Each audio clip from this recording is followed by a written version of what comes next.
Sometimes life can be tough. Here are some ways Nitobe students like to cheer each other up.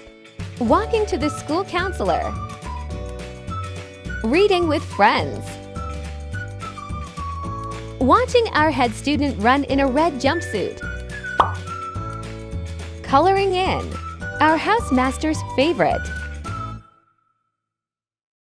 Completing a 1,000-piece puzzle. Training to become Michelin star chefs. Casual chats in the tea room. Playing with a basketball.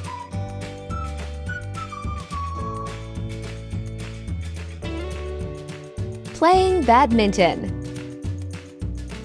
Using marketing videos because we ran out of content. And finally, dancing. Wait a minute, I've never seen these two before. Anyways, these activities make life seem a bit lighter.